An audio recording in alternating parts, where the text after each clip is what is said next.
So go ahead and tell us what happened to you Okay, yesterday. Yeah. so yesterday we were driving home from Raleigh, which is where Angela's dad and stepmom live. And Lily were in the car, and I was on a highway, as a 4 lane, and this person was pulling out of a parking lot onto the highway, and they were inching, and they just kept inching, and I was like, "Don't you do it. Don't you do it." And literally, right as I got up on the motherfucker, they decided to pull out. And I was so close to hitting them. Like, I had to slam on brakes and honk my horn. The other Lily, not my sister, flipped the person off because she's looking at me like it's my fault, and I feel bad, and I'm like, I'm sorry, I probably should have stopped, like, I probably should have slowed down sooner. And they were like, no, like, she was taking forever to pull out. She had time to pull out, but she waited until last minute to pull out. And it That was, happened to Go ahead. no, but like, she had a bumper, like, not a bumper, she had a dent on her front bumper where I would have hit her if I would have ran into her. So I feel like that's not the first time she's done that. She's a repeat Probably offender. not. That happened to me a couple weeks ago. I was on my way to school and it's very, very busy. It's like a really busy intersection near my school. And I like to be courteous and like give some room for people merging on because, I mean, people aren't nice nowadays. And this woman literally, I left at least 4 car lengths of room. I was being extra generous because I believe in good karma. And she wouldn't take it. And they were getting to the end of the merge lane. I was like, you know what? Fuck you. I've waited like 5 minutes for your dumbass to pull in.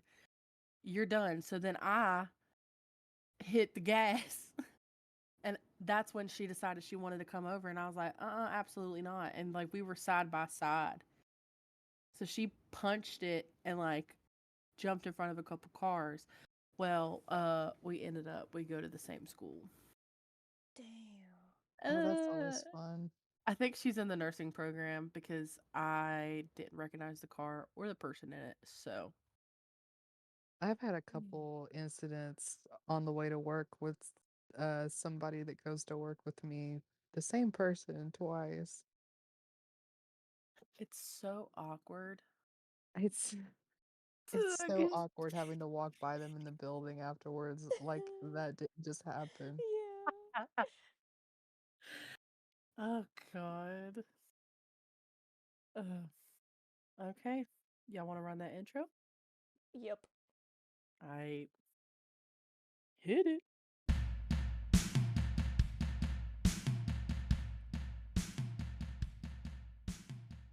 All right, welcome back to the Unpopular Podcast. For those of you who don't know, this is where we talk about Reddit stories, scary stories, basically any topic we feel like. I'm Kaya, I'm Taylor. I'm Abby.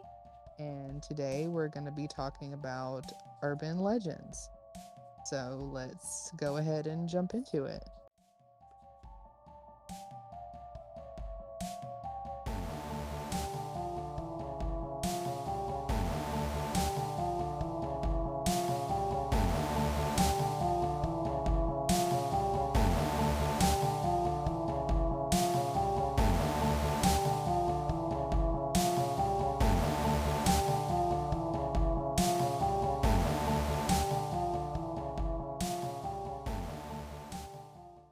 Okay.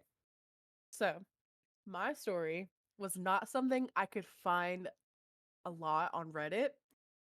So I had to do some research and some diving and I watched a documentary. So this is how dedicated I am to this story. The Um documentary. yes. But it's very interesting. And to be honest, I've only heard this story in the past year or so and it wasn't even on the internet. I heard it from family members. Ooh. So this is a Ooh. cryptid. You may or may not have heard of it, and it's called the Dog Man, or also known as the Michigan Dog Man. So I feel like I have. I, it's so freaking creepy. Ugh, okay. So this creature goes all the way back to 1887, and its first sighting was in Wexford County, Michigan. The person who first encountered this being said it was 7 foot tall, with the upper half being canine and the lower torso of a man, and howls resembling a human scream. It's also been said that the creature appears in 10-year cycles that falls on years ending in 7. What's even crazier is in the year 1987, which, like I just said, the myth happens in years that end in 7. A man named Steve Cook at WTCM FM in Traverse, Michigan, recorded a song titled The Legend. The song was based on myths and legends from North America. It was intended for an April Fool's joke. What's crazy is this man knew nothing of the Dogman legend when he wrote it. And what makes it even crazier is the opening of the song. He says, at a nameless logging cabin in Wexford County, where the Manistee River, which if I didn't already mention, the first sighting in 1887 was from lumberjacks, and it was in this exact county and river where the first sighting happened. So for him not to know would be crazy. He I'm also sorry. claimed. Oh, Go ahead. I'm sorry to interrupt. I just thought it was crazy because mine also happened in a year that ends with 7. Oh my, dude. Ugh. Sorry, I This just no, yeah, don't be go sorry. ahead. He also starts. Um, let's see. He all in the song. He also states claiming encounters from the year 1917, 1937, and 1957, and so on and so forth, which aligns almost with every 10 years that end in 7. After he aired the song, the station was flooded from callers who had similar encounters, which is how we found out about Dogman in the first place and the lore behind the cryptid. He claims this was completely made up from his own imagination, and he doesn't even freaking believe in Dogman. So, this is just the surface, and it does get weirder. So, there is this organization called North American Dogman Project. Their website, I'm not gonna lie, it's pretty interesting. But I will say, evidence portion of their website, the pictures are really bad, which also seems to be the running theme with any cryptid, and which makes it really hard for skeptics to believe.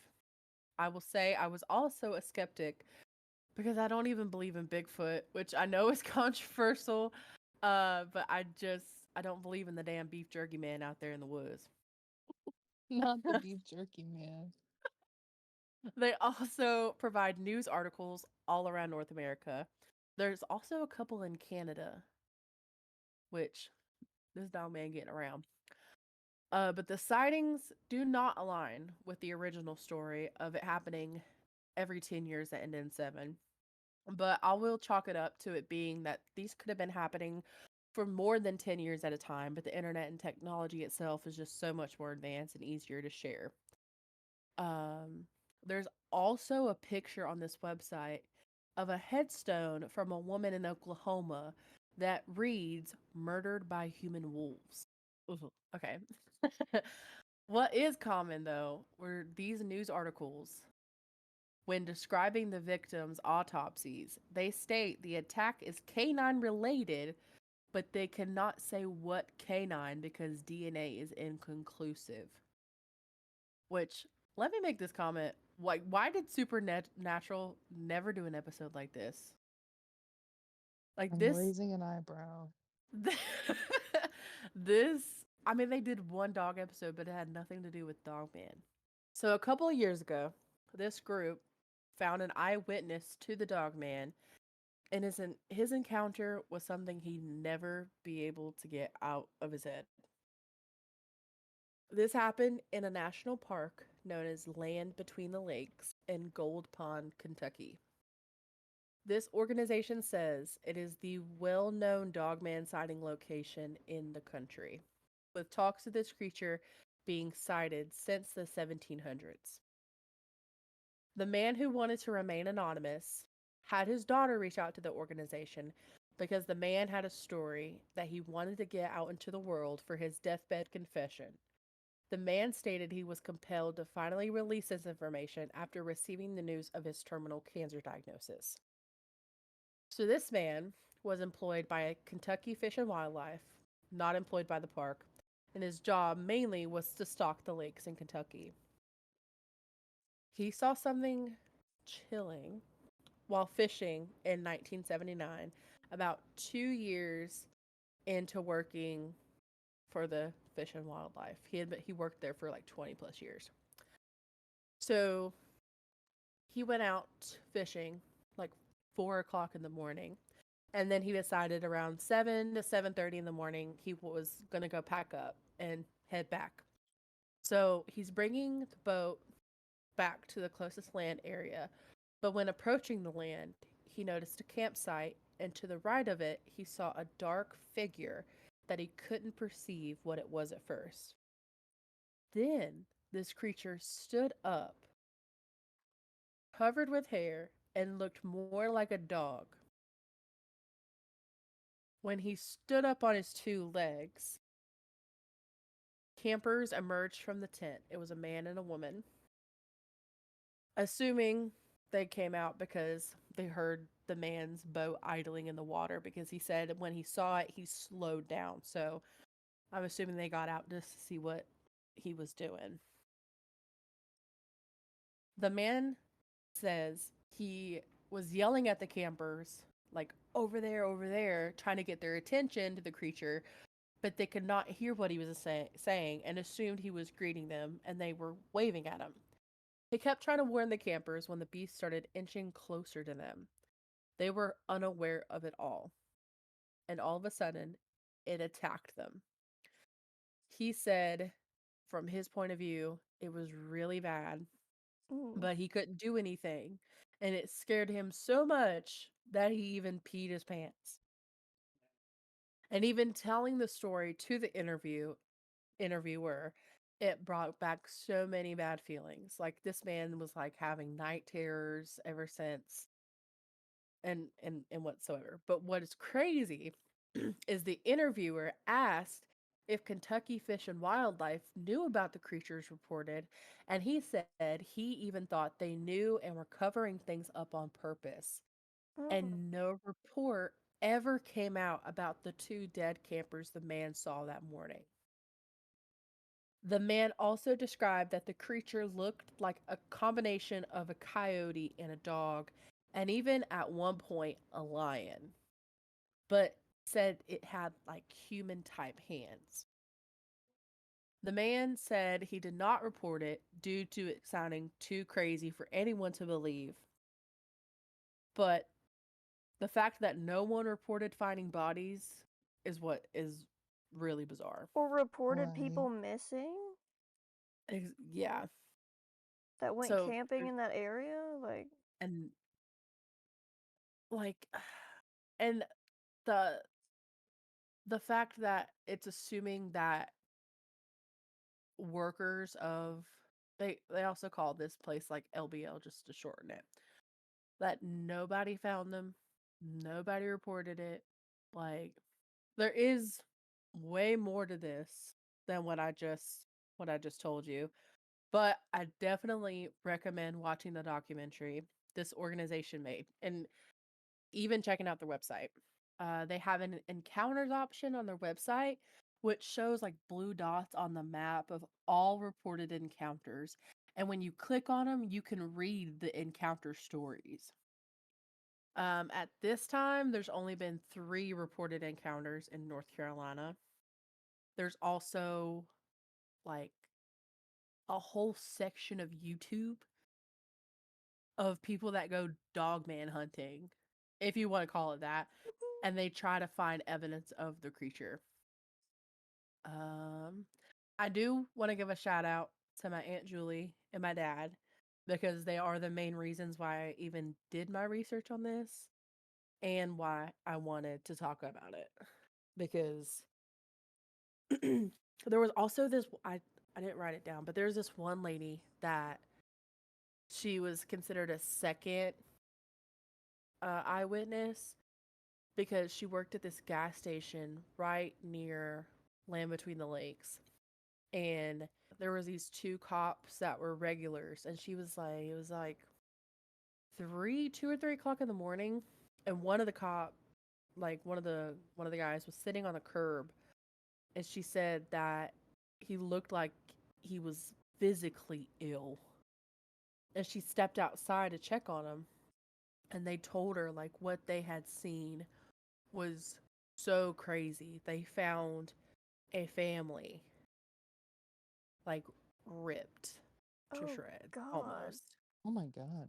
And they had never seen anything like that before. They don't even know what the fuck it could be. They didn't think it was wolves. Because another thing, like, why I don't think the Dogman is that well known versus Bigfoot is because it's technically canine and all the reports are chopped up just to be like a feral dog or a Right. coyote or a wolf. And the fact that they're not even doing any further research into the inconclusive DNA just doesn't make any sense to me. But that would be it on my end. Mine actually isn't that long this time. Surprisingly, my last two were like hella fucking long. So I kind of have a personal story to go along with this afterwards, Nice. but Oh no. it's uh it's nothing, it doesn't involve me, but it does involve a member of Tyler's family. So Uh-uh. Yeah, I have that feeling like when you're watching a movie and it says based on a true story, like that. yeah, Okay, go ahead. but today I'm gonna talk about Mothman. I love the guy.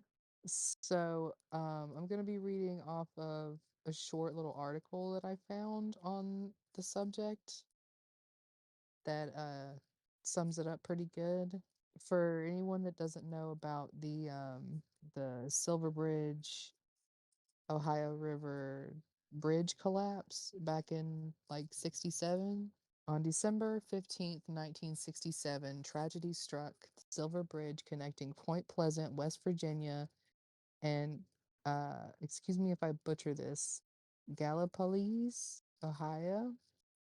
It was the late afternoon rush hour, and dozens of cars were packed bumper to bumper up and down the length of the bridge. Then, without warning, the bridge collapsed into the Ohio River. 31 vehicles plunged into the frigid water below, taking 64 people down with them. Of those 64, 46 people lost their lives, and two of the bodies were never found. But this strange and sudden tragedy became all the more bizarre when witnesses soon reported having seen a mysterious creature in the region surrounding Point Pleasant leading up to the disaster. The creature was described as standing roughly 7 feet tall with large red glowing eyes. Locals came to call this creature the Mothman, and the day of the Silver Bridge collapse was not the first time he had been spotted. In fact, the first sighting of Mothman came just over 1 year earlier when grave diggers working at a cemetery in Clendenin, West Virginia, I could be butchering that, spotted what they described as, quote, a brown human being soaring over their heads, moving rapidly from tree to tree. 3 days later, two couples in Point Pleasant noticed a white-winged creature about 6 or 7 feet tall standing in front of the car they were all sitting in. Two of the witnesses later claimed that the beast had bright red eyes, about 6 inches apart, and a 10-foot wingspan, and that it apparently wanted to avoid the car's bright headlights. The witnesses also claimed that the Mothman could fly at staggering speeds, possibly as fast as 100 miles per hour, as it chased their car along the road to the outskirts of town before flying off into a nearby field. Journalists were skeptical. They referred to the alleged Mothman as either a bird or simply a large creature, though a few did report one witness's claim that it, quote, was like a man with wings. It didn't take long, however, for more stories of the Mothman to begin circulating. Within a week of the first claim, the Gettysburg Times reported 8 additional sightings, including 2 volunteer firefighters who claimed to have seen, quote, a very large bird with large red eyes. A man named Newell Partridge, who lived in a nearby town of Salem, West Virginia, said he too had an encounter with the Mothman. He claimed that strange patterns had appeared on his television screen one night when he heard an odd noise outside his house. Aiming a flashlight in the direction of the sound, he said he saw 2 red eyes like bike reflectors staring back at him, and that shortly after his dog disappeared. To this day, stories of the Mothman hold a chilling place in the history of Point Pleasant. Many continue to speculate that the Mothman may have been a harbinger, warning the residents of Point Pleasant about the impending doom of the Silver Bridge collapse. Also, something I forgot to mention earlier, in April 1971, it was determined that the cause of the collapse was an eye-bar fracture in one of the bridge's suspension chains, an eye-bar being a straight bar, usually made of metal with a hole on each end for fixing the other components. I had to look that part up. Um, the fracture resulted from stress corrosion that had developed over the bridge's 40-year lifespan. Now, where it gets kind of personal, Tyler has told me, and for anybody who's listening that doesn't know who I am, I forget that not everyone in the audience has family that knows who I am. Tyler being my fiance, his grandfather on his dad's side of the family was a truck driver, and he was in Point Pleasant the day of the incident, and he had driven over this bridge. I mean, less than 30 minutes before it collapsed. Mm. What the fuck? Yeah, and The I Mothman I thought blessed that was him. crazy. He Yeah. did. Yes, yes, he was Mm. blessed by Mothman. Daddy Mothman be looking out. He be looking out, but I thought that was crazy, you know? It Dude, that means he was like, I'm glad he wasn't there, but could you imagine that he saw that shit? right, that he was there and Like he that was like, I want to say I wanted him to be there but also be safe. Yeah. right, and in a weird kind of way, it could have been like The thing that I find insane is the fact that I feel like Mothman, when that dog disappeared, just wanted a dog, and that dude was treating his dog wrong. I mean, there you have a point. Cause think about The it. cryptids have hearts. Yeah, think about it. Moths. If you're a true moth, you're not gonna eat. You're not gonna eat flesh. Moths don't eat flesh. What would the Mothman eat though? I mean, even still, if you were a human slash moth, dogs wouldn't fall into that category. Yeah, I know dogs wouldn't, but what would you eat as the Mothman? Plants, like moth leaves, stuff. Moth stuff. cloves.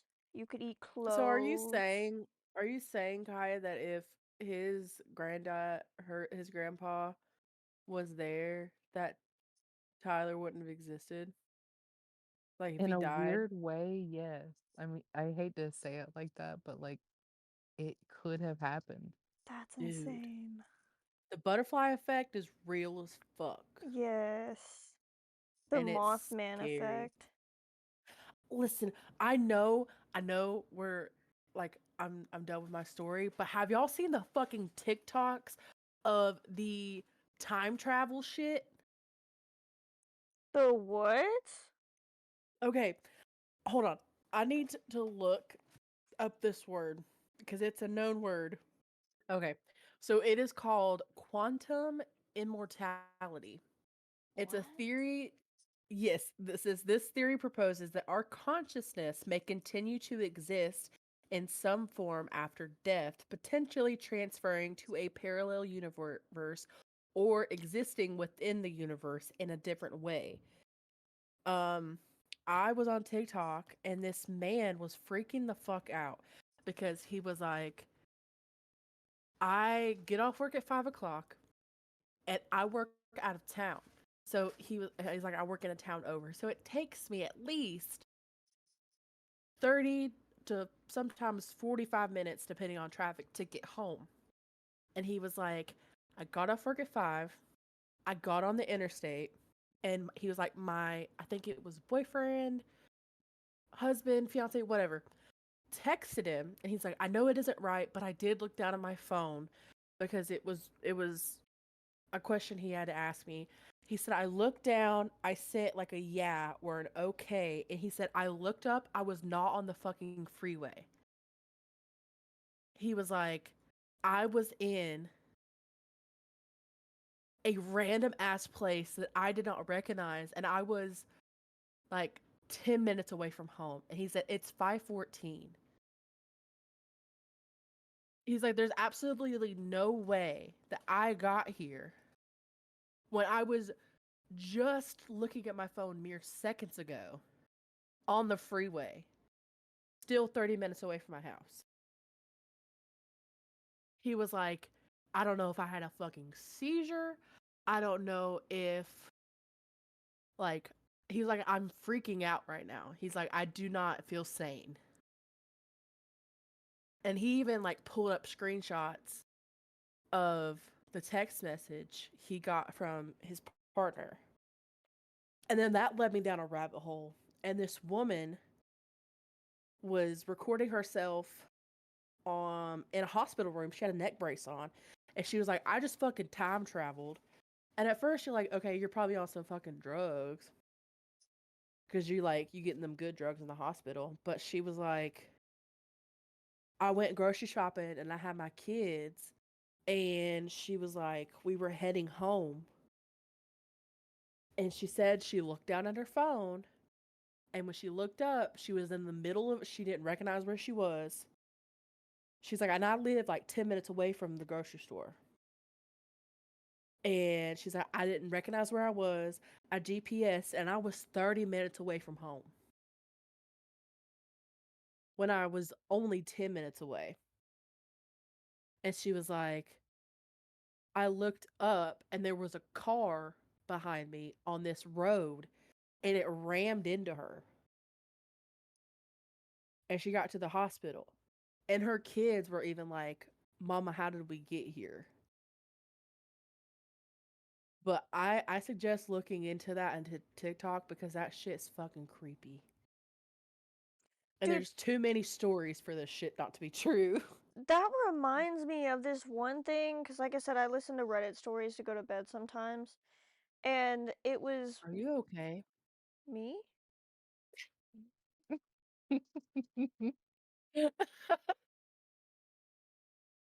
I'm sorry. No, but it was like one of those, it was, what's an unexplainable thing that's happened to you? And these guys were in a car and they were driving and they had like either stopped somewhere or they were still driving, the car was still in motion, and something happened and it was either a really bright flash of white or everything went dark. Something happened. I can't remember. But the entire car was like, did y'all just see that shit? Like, what the fuck? And they were literally, I think it was, they were 5 minutes down the road from where they were supposed to be. And somehow they lost an hour of time. They don't What the know fuck? how. It literally felt like a second, but they lost an hour of time. Like everybody, when they got there, was worried about them, was like, what happened? Like, you have been gone for a full hour. You were supposed to be here like in 5 minutes, but you guys have been gone like a full fucking hour. That's weird. That's probably the same thing, the quantum immortality. It's gotta be, dude. Yeah, it's I've never had that experience, but just watching those people, like you could just tell it in their eyes Yeah, that they're genuinely like shaken up. yeah. Okay. So, Abby, it is your turn. Let's get into it. Okay, so my urban legend isn't based off of something that's like fully been a person or a thing. I was gonna do it off of something that was a person or a thing, but I found this last minute today scrolling through Reddit and I was like, I have to do it on this because this is really creepy. Um, so I did it on the elevator game, and the elevator game, Oh, fuck. the I've heard about this. yeah, the elevator game is this stupid trend that was around in like the early 2010s. Everybody was doing it, and all these YouTube videos had like these YouTubers going into elevators trying this thing, all this shit, and like it wasn't coming out as like an actual thing. It was just a gimmick that everybody would do. But I do believe that it is a thing because elevators are creepy as shit, in my personal opinion, especially when you're in a fucking hotel or a hospital. But the I've elevator, never liked them, period. yeah, exactly. The elevator game, like the Hooded Man game, which is another game that'll take you to a different dimension, is a game that many people believe can transport you to another world. I personally believe it's hell because the way that people describe the place that they're being transported to. The game became popular in the early 2010s on a Korean website, and by 2011, it was starting to make its way over to the US. Here in the States, it was picked up, and many people made YouTube videos. I believe Sam and Colby made one trying out this ritual. A lot of videos throughout. Ooh, I can't even fucking speak. A lot of the videos, though, are in your face with fake acting and are without a doubt fake.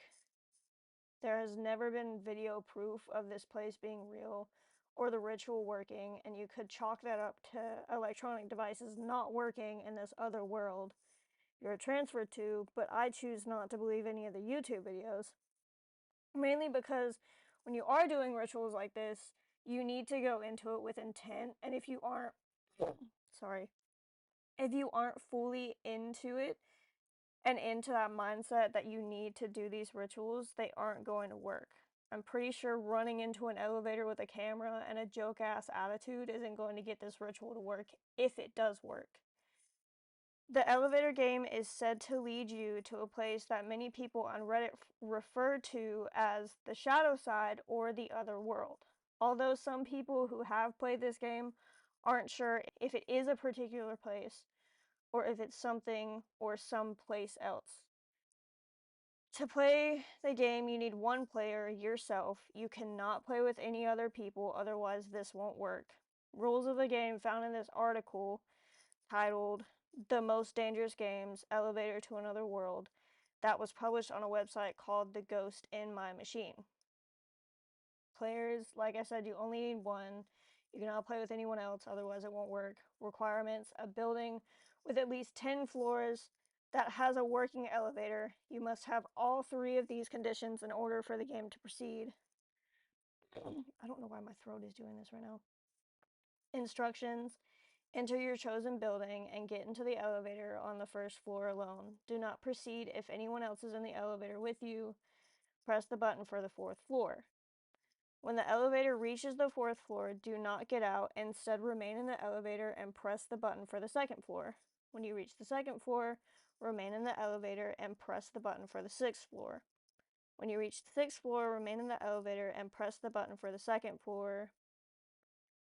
Remain in the elevator, press the button for the 10th floor, and then press the button for the 5th floor. When you reach the 5th floor, a young woman may enter the elevator. Do not look at her. Do not speak to her. She is not what she seems. Press the button for the 1st floor. If the elevator begins ascending to the 10th floor instead of descending to the 1st, you may proceed. If the elevator descends to the 1st floor, exit as soon as the doors open. Do not look back. Do not speak. If you reach the 10th floor, you may either choose to get off the elevator or to stay on it. If you choose to get off, and if the woman entered the elevator on the 5th floor, she will ask you, "Where are you going?" Do not answer her. Do not look at her. You will know whether you have arrived at the other world by one indication and one indication only. You are the only person present in it. The return trip. If you choose to stay on the elevator to the 10th floor, press the button for the 1st floor. If it doesn't work, keep pressing it until it finally does. When the elevator reaches the 1st floor, exit as soon as the doors open. Do not look back. Do not speak. If you choose to exit the elevator to the 10th floor, you must use the same elevator to return as the one in which you arrived. When you enter the elevator, press the buttons in the same order you did in steps 2 through 8 of venturing out. You should finish at the 5th floor. When you reach the 5th floor, press the button for the 1st floor. The elevator will begin to ascend to the 10th floor. Press any other floor's button to cancel the ascension. You must press the button you used to cancel the ascension before you reach the 10th floor. After you reach the 1st floor, check your surroundings carefully. If anything seems off, even the smallest detail, do not exit the elevator. If you detect something wrong, repeat step 2 until your surroundings look as they should. Once you are confident you have returned to your one world, you may safely exit the elevator. There are additional notes on it, just saying how mobile phones and devices don't work.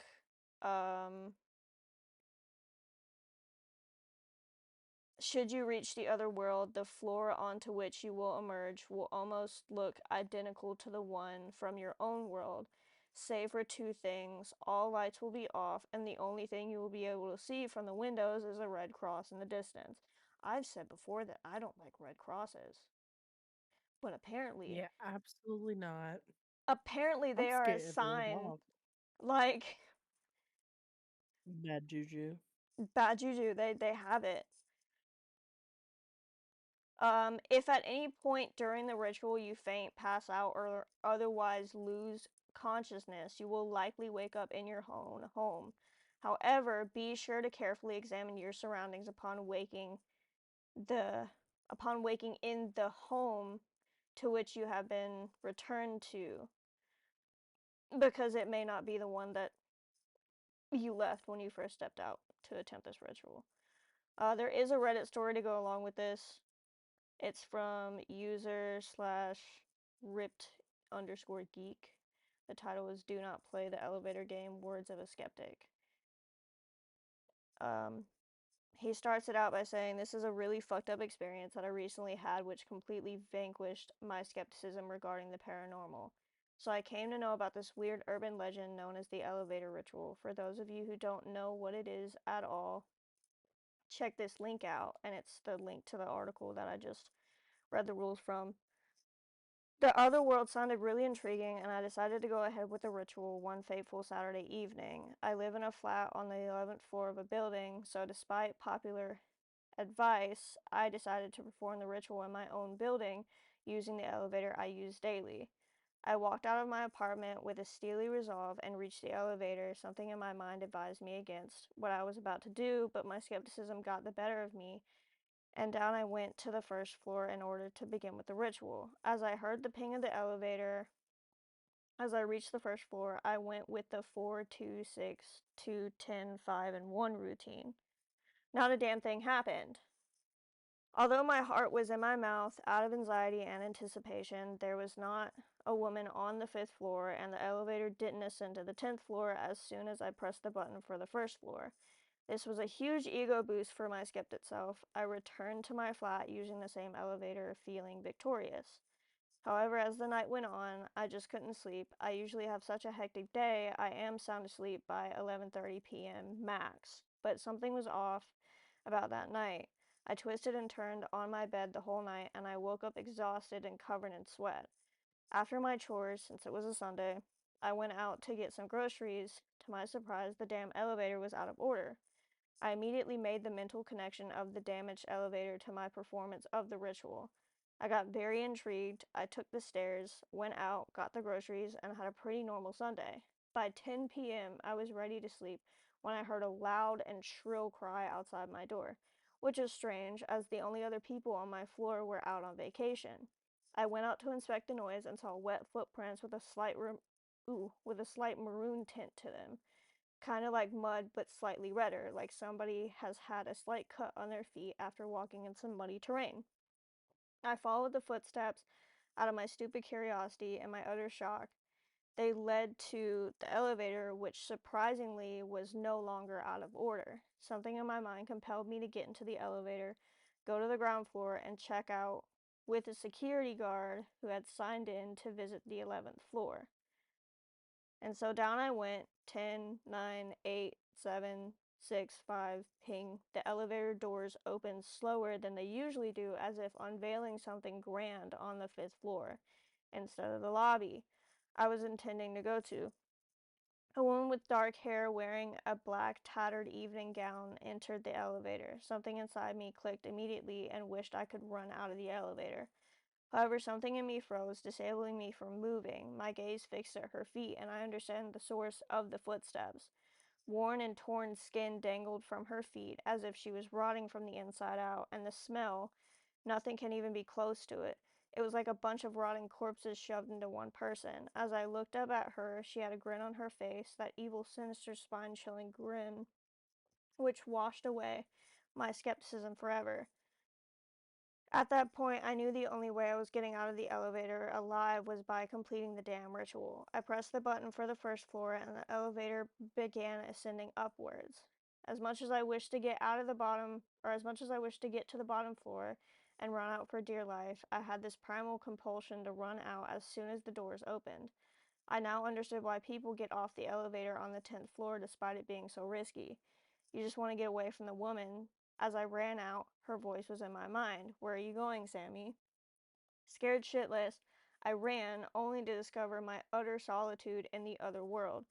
It was like the hallway was endless. I couldn't get away from the elevator, no matter how far I ran. I was stuck in some sort of loop. I briefly caught the sky outside through the corner of my eye and saw the reddish sky, which I used to treat as fictional crap upon listening to others' experiences.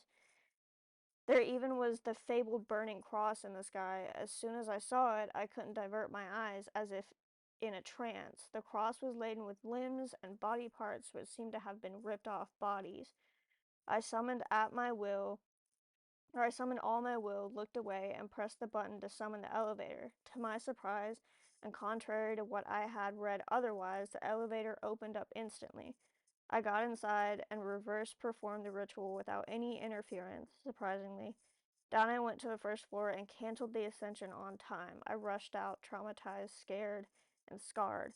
I took the stairs to the 11th floor to my apartment and crashed senseless on my bed. As soon as my eyes were shut, I was back in the other world. This time my run was accompanied by her chase and followed by a sudden wake up. I went through my day as bravely as I could, but I don't know when I was back there again. This time, she was dead ahead of me. I had no way of escaping.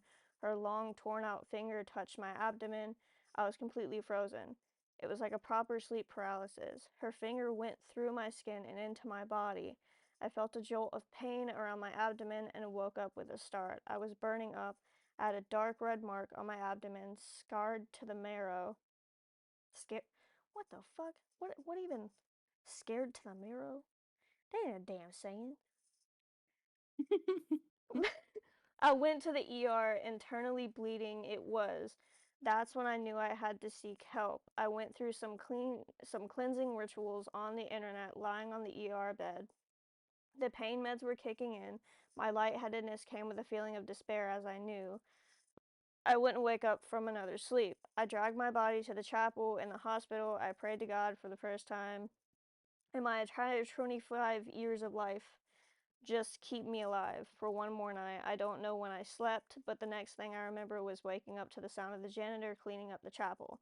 I realized I had gone through the night unscathed. I immediately checked out the hospital, bought some sage, cleaned my entire house, myself, and my surrounding premises. It's been a week without any night terrors. However, I constantly feel a presence of watching me as I get out of my house and cross the elevators to take the stairs. I know for a fact that I am alive as long as my faith is. Side note, dude did do an update, but it was on talking to his friend about the hooded man ritual, because his friend did the hooded man ritual, and then there was another update about him and his friend doing a ritual, but I didn't want to add that in because it had no connection to this ritual. So you mean to tell me after he did that fucking elevator game, he decided to do the hooded man I was ritual? thinking that too. Well, he didn't do the hooded man ritual. His friend did. It was the next update was his friend saying, "Hey, I had a similar instance. I saw your Reddit post. Here's my instance." So he posted that Oh, instance, and then his dumbass and his friend's dumbass decided to do that hide and seek game with the damn doll that you can do, which doesn't teleport you to anything. You just play hide and seek with a damn demon. absolutely not. That's what I said. I'm good. Is the hooded man ritual almost like the door game? Yeah, you have to call a cab for that one. You call the cab, you say you need the cab. I think it's like a specific number. And you have to like go to sleep. You have to fall asleep in the cab and wake up exactly at 3:30. This woman enters the cab. You can't look at her. It's the same with like the you can't look at her in the elevator game and all that shit. What cab is gonna let you sleep in the in? Huh? This cab. But like Oh, it's like a specific like cab company or some shit. yeah, so you're basically calling like what I describe it as like the you know that boat that the Greeks use to take them to like the afterlife, you have to have the drachmals and all that shit. Yeah. That's what I describe it as, is that, but a cab. Cause the dude is Okay. hooded. And I mean you don't have to pay him with anything, but you just get in and you sleep, and then like you're supposed to like he's supposed to like take you somewhere, but the dude got too scared and was like, "Let me out here." You're supposed to say like a specific phrase, and he said that specific phrase, and he said that he was instantly like teleported home. Like Mm. he like looked down and looked up, and the cab was in front of his house. And at the end of the ritual, you're supposed to burn the telephone line that you use. Like you're supposed to use an actual landline, and you're supposed to burn the telephone line. And he forgot to do that, and he woke up, did it, and looked outside his window, and the woman was outside his window. Oh my god. But yeah, apparently, if you talk to the woman in the elevator game, she'll treat you as her personal plaything for the rest of her life. Ugh. That's what I said. It's like some Resident Evil shit.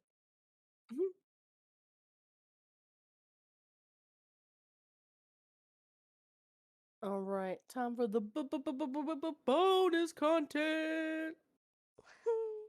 I love that. Okay, so for me personally, this answered a lot of fucking questions that I've had in my past about how I'm connected. I just genuinely feel a supernatural connection. I've always felt that shit. Mhm. And I've always felt like I can read people very easily because I pick up on the vibes and on like the fucking. I don't want to say it's like your aura because I can't see auras, but like I can almost feel your soul. It's weird. That's how I describe it. I know that's not technically how it is. Um, it's with anybody I see. It can be a picture. It can be in person. I'll get a vibe. If I don't fucking like you, I don't fucking like you. It's because I don't have a vibe. that I What's like. your zodiac sign again? Scorpio. Scorpio. Okay. I saw a lot of things about Virgos and how they're very intuitive. Like almost as similar as that. See, I think the way I'm intuitive is hereditary, and I'm about to talk about that because this shit's fucking insane. We all probably come from a line of witches. I feel like I actually do come from a line of witches. Shit. Like Oh, shit. that's what we're talking about. This is why I wanted to put this in there, even though he wasn't talking about the Hat Man, because he didn't actually see the Hat Man after talking about him in depth, after asking him to fully describe it. It was just an old man in a gray suit, and he can't say whether or not he did have a hat or not. He said he may have had one, he may not have had one, he doesn't remember really. Hey, Abby here with a side note. So, what I'm about to talk about is a follow-up from the first episode when I said that my father saw the Shadow Man. I'll get into that. We had a few questions that we wanted to ask him, so we decided to ask the questions. He didn't want to be on the show, so I just asked the questions, and this is what I got. Also, before I get into it, my dad is a Christian, as am I, and we try not to judge everybody. We try not, or we try to be kind people, especially me. And I started this podcast with wanting to have all beliefs and all views on it. It doesn't matter where you come from, who you are, and what you believe in. We want everybody's beliefs on the podcast. It doesn't matter. We also try not to offend, to put that out there too. I'm not a person who's going to judge or look at you sideways because of what you believe in. And my dad isn't either. He's not going to look at you sideways. I hope you enjoy this part, and I hope you'll be as open-minded as I am, because I do really try to understand and be kind. And we all do. All of us on the podcast. We all understand, and we are all trying to be a kind person. So, thank you for listening, and thank you for subscribing and liking if you have done that. If not, still love ya. Thanks. Oh, did What? we ever mention on the podcast why or like what happened at the end of the first episode when we lost like a bunch of audio? No, we didn't. Oh, I'll we say that didn't. after this. I'll say that after this. Just in case it decides to cut out again. I was just Smart. thinking about that. Because if we start talking about it, I feel like it's going to cut out. Don't think about it. Don't send vibes. Okay. No vibes given. Knocking on wood. I'm not thinking about it. Sending good intentional vibes. Good Okay. intentions. I'm sorry if you hear Tyler. No, we don't. We can't hear him. Yeah, it's fine. Dude, we Okay. couldn't even hear your cat meowing right beside you. Yeah. You got some You need good to get shit over there. sponsored by Apple headphones. Please do sponsor me. I've got Apple headphones and mine suck ass. Don't sponsor me, Apple. Fuck off. I I've bought got them a from heel your blasting website. in the room too. I'm surprised that you guys don't hear that. Hear the what? Yeah, we hear. I hear nothing. Hell yeah. Yeah, I don't hear anything. Hell yeah. Okay, so what I'm about to talk about is from the very first episode when I mentioned that my dad saw a shadow man. And he didn't after further inspection. But I did get some lore. So this is why I'm putting that in there, cuz it's lore. Sorry. Okay, so What he described is an old man in a gray suit, late 60s, early 70s. He said he was in our carport we had in the house that I'm in now. He turned to look at him, and as he turned, the man disappeared. He can't say that it did have a hat, and he can't say that it didn't. He's unsure. He also saw a small child and a woman, and he saw these people on and off for a year and a half before his dad, my grandfather, and his wife, my mother, passed away. What he believes these beings were is angels. He believes God was sending them to let him know he wasn't alone. He said he didn't feel any malicious intent from them, and that's why he believes they are angels. He also mentioned, since Kaya asked this question, that what he believes I saw was just a product of lucid dreaming, and I didn't even think about that. I didn't even think that's what lucid dreaming was. And I described it to him, and I don't know why he didn't say this the first time we had this fucking conversation, father.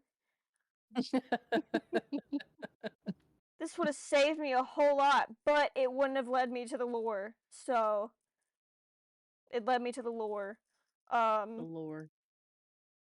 He said that what he believes that was lucid dreaming because I was in that awake / asleep state. I was like halfway there. I was coming out of sleep and I was awake. Even though it wasn't transferring my dreams that I was actively having outside, it was still a lucid dream kind of scenario because he has those too. But the only difference between what he saw and what I saw is I was in that state. He wasn't. He was completely awake during daytime. All this other shit. Um, But for him to even acknowledge that, yes, he did see something, as him being a very well known in your family a skeptic, is crazy. And that's what see, makes it so crazy. the thing is he doesn't believe what I actually like. I don't know why I didn't put this in here, but I didn't put this in here. I think I threw that out the window because I got a little bit too far and I was like, I don't want to write about it anymore. But it was, he doesn't believe in all that ghost nonsense. He does believe in spirits. There's a difference between ghosts and spirits. He doesn't believe that there are ghosts just randomly walking the fucking earth until the end of time.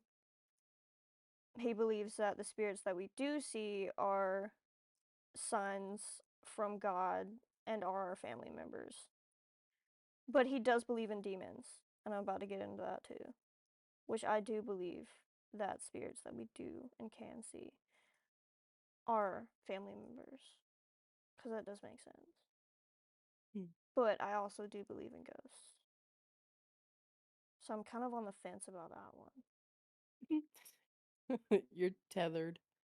Getting into the supernatural aspect of our family, specifically his side, I initially asked him if he believed if our family had an eye, so to speak, for seeing stuff like that, meaning the people that he saw.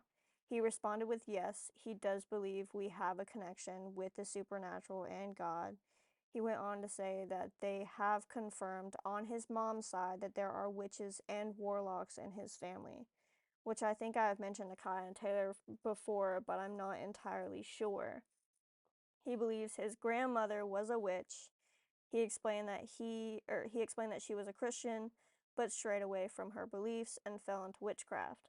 They found cassette tapes. I'm not entirely sure what was on them, but he just said those tapes led them to believe she was a witch.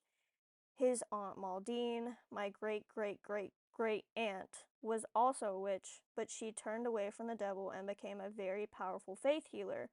So there are good witches and there are bad witches. She was also an exorcist, which I didn't fully believe was real until he said this. I just thought that exorcists and exorcisms were made up or played up for the movies, but in fact they are in the Bible, which I also didn't know was a thing. But it was said that Jesus did it twice and his apostles could do it too. He goes on to say that demon possession is a real thing and he's met people like that before. Bitch, when this motherfucker said this shit, I said, what the fuck?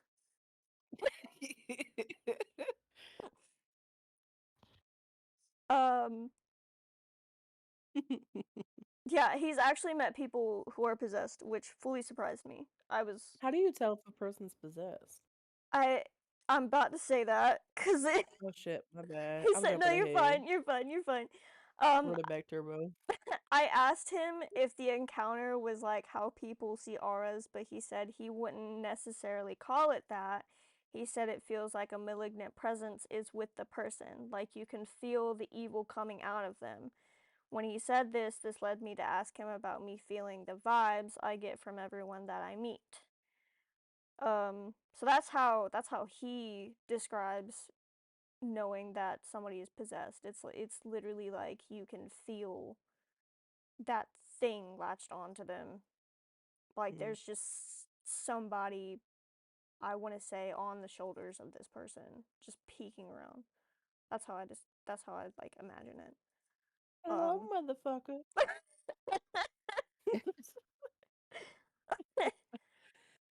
Or Oh a shit. surprise shouty. Yeah. I had a little bit of trouble explaining exactly how it felt. I just always describe it as an off vibe, which he makes fun of.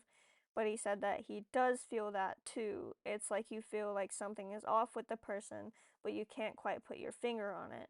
He also described it as they seem like good people, but something is just not right about them. And that fully sent it for me because that is the one thing that irks me when I meet someone that someone is already friends with or someone is already attached to and their vibe is completely off. I've had this problem with Jonathan and he never believes me on it ever and it irritates me so much. Disclaimer, They if just, you they just. Oh, go ahead. huh, what were you gonna say? I was gonna say they just have to learn the hard way sometimes. They do, honestly.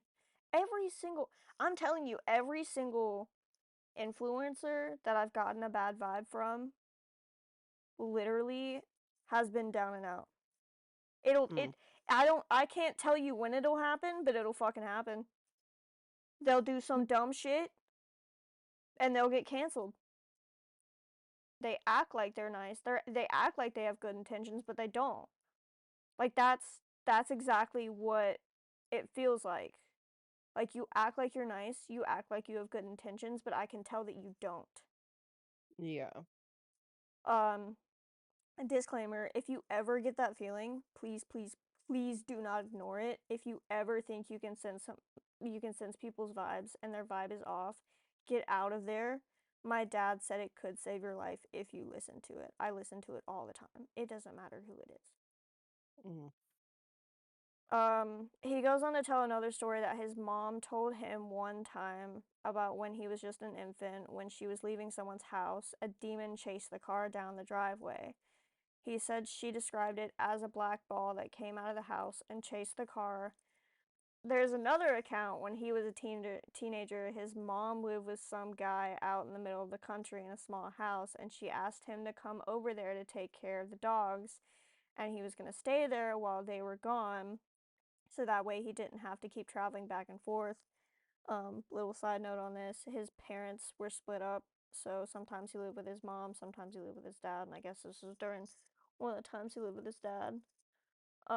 He said he remembers going in there, feeding the dogs, letting them out, and whatnot. He said he sat down on the couch and he just felt this presence. He said it was like this evil had just come into the room and he started getting an uneasy feeling, and then the longer he stayed there the worse it got, until he said all of a sudden he got this vision of a black skeleton of a black skeleton with black wings, and he left and never went back. After he explained that, I asked him if he ever got an off feeling about the house that Jojo and I live in now, which y'all know this. My parents own it and they live in it. They lived in it when I was in high school before my mom passed. He said he never got an off feeling about it, and I explained to him that one time that Jonathan had that creepy, really realistic dream about one of the crosses in our house turning upside down on its own, and after he watched it do that, he turned and written on the wall in blood was "He is coming." I also had explained that that week I had had a terrible, horrible week. And after Jonathan told me about that dream, I freaked out and we called Jackson and Taylor and we saged the house while they were on the phone. I told him about the Lord's Prayer cutting in and out in those 2 rooms and what he thought it was basically when God is trying to reach out to you, the devil doesn't like it and he will do anything to get you to stray away from God. So he believes that that's what that was. I think that was really all that was said. It helped me a lot to understand really what I was seeing. There's a little intuition. It comes from. I had always assumed it was connected to his side of the family being supernaturally gifted, but this just confirms it. That's crazy. I want to know more about that exorcist in your family. I do too, but like every single time he brings her, because he's very translucent with fucking shit like that. He'll talk about it all day long, but like every single time he's brought her up, it's always just been, yeah, she was a faith healer. She turned away from the devil. She was able to bring out demons from people. Like I thought that shit wasn't real. I wanted to mention um my grandparents did listen to the first episode. I told them not to listen to the second one for obvious reasons. But Hey, what's up, Kai's grandparents? but What do you call them? do what? What do you call them? My grandma and my papa. Hey, Grandma and Papa, We love you. we love you so But much. my grandma did say, because after you had talked about um what had happened when you were on the phone with Taylor and Jackson and you guys were saging your house, um that was something that my grandma mentioned was um he told me something like, yeah, they need to find a preacher or someone who's willing to come in and do like an exorcism on the house. But what if that gets rid of Harold? Not Harold. I'm kind of attached to Harold. For those who don't know, Harold is the house ghost of Abby's house, and he's chill. He He's just chill. hides. He actually showed up in my house and hides remotes. So I gave him back to Abby. Also, I'm not entirely sure that Harold isn't my mom. Harold may be my mom, because Harold is a helpful little bitch. Well, like, the thing is, we've had this conversation before, my aunt and I have, because, like, something happened, and, like, we were talking about something, and I was explaining to her, like, all this small shit that I chalked up as to Harold, like, the remote would go missing, and I would be looking for it, and it would just randomly fucking pop up. There was one time I was running late to work. I couldn't find my word key to open the store, and I was like, what the fuck? Where is it? And literally, I had been in and out of my room multiple times trying to look for it. I looked on the bed, I looked on the fucking dresser. I walked in literally after tearing the fucking living room apart and rage quitting. I walked into my room and there it was, just perfectly sat on the end of my bed. And I was like, you're fucking joking. That was not there. Because I I had feel like we all I'd literally ruffled all the damn sheets, all the damn blankets. I'd thrown them everywhere, and this bitch was just sitting perfectly there. It's like, you're fucking joking. Hmm. I feel like we all have a little remote control demon. What? A little remote control demon. Oh, that steals your remotes? Yeah. Yeah, I believe that too. No, but getting into what happened in the first episode and why we had to fade it out and we couldn't really have an ending to it, is because while we were recording and talking about all the shit that has happened in my house, the recording just fucking cut out. It stopped recording. And mind you, since then, well, jumping ahead, while we were trying to record that first episode, we were having so many issues with my computer not wanting to work, not wanting to do what it was supposed to do, and then it just shits out and stops recording. Mhm. It didn't pick me up at the end, and it didn't pick me up, and I didn't even realize it wasn't picking me up.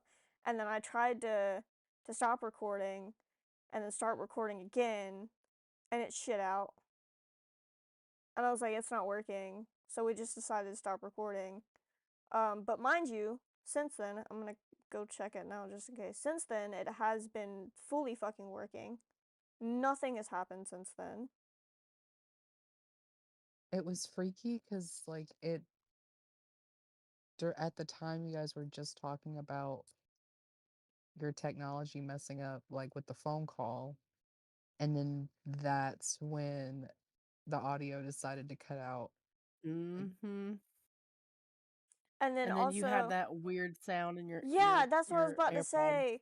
I was putting in my damn AirPods because they were charging, and I'd like taken them out, and they, for one, that's another thing too. They died really fast.